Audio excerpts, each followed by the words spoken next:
Thank you, Michael, for that very generous introduction, and thank you all so much for being here. And thank you and congratulations to Brenda and the entire Breaking Ground crew and team that does such amazing work, and to the board members and all of those who support Breaking Ground. I just want to say thank you. And to Michael Dowling, thank you both for your service over these years to the homeless and for all that you do. The connection, of course, between housing and health is so, so important, and thank you for being a leader on that. So it's really a pleasure to be here to celebrate Breaking Ground and all that it does to serve homeless New Yorkers and to serve the city of New York. For more than 30 years, Breaking Ground has been on the front lines fighting homelessness and poverty. Tonight, thousands of people from Brooklyn to Rochester have a safe and comfortable place to sleep because of the hard work, ambitious vision, and creative innovation of Brenda and her team and all who support Breaking Ground. And yes, let's give them a big thing. And it's not just a warm bed, because Breaking Ground provides critical services to those in those beds: primary medical and mental health care, substance use referrals, skills development programs.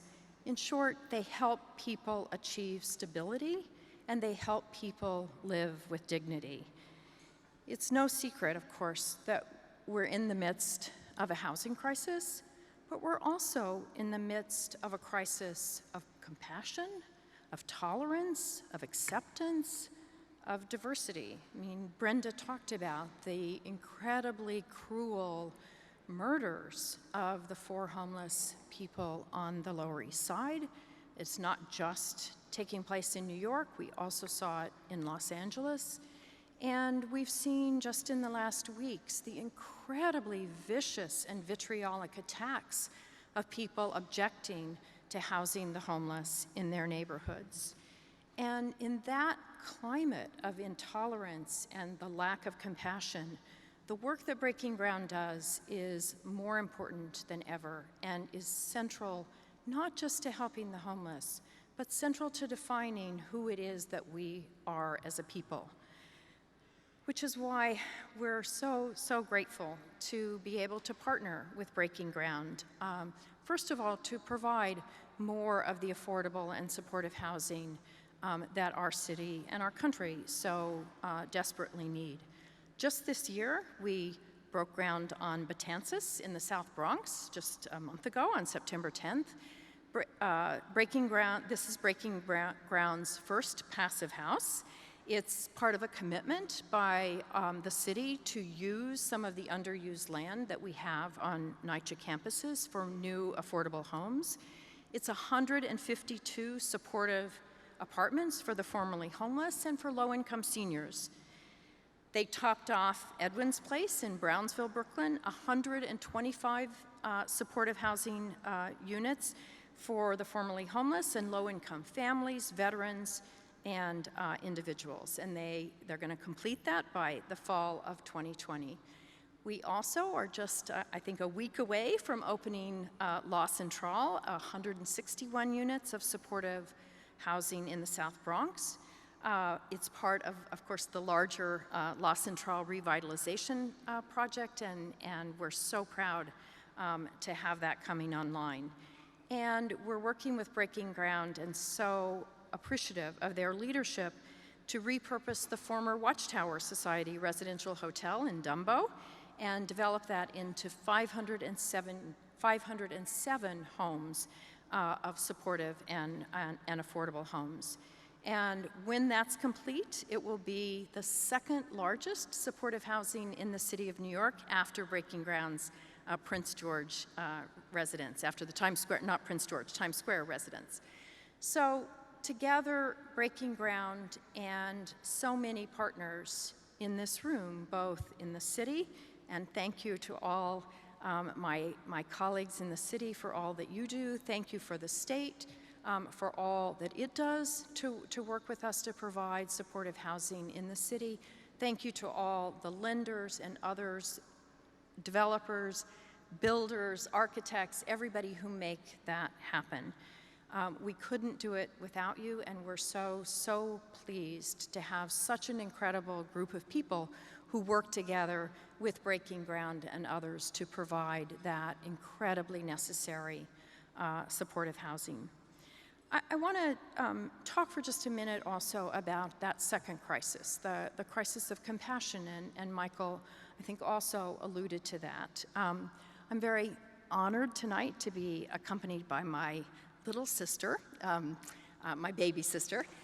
So yes, please. My sister and I were, there were 5 of us in our family, and we had wonderful and very loving parents. But those parents struggled with all kinds of demons, poverty, all kinds of things in their background relating to alcoholism and other things. And our house was not always the most stable of houses. And when I was 13 and my sister was 11, my older brother, who was at that time 15, was kicked out of the house and told to fend for himself.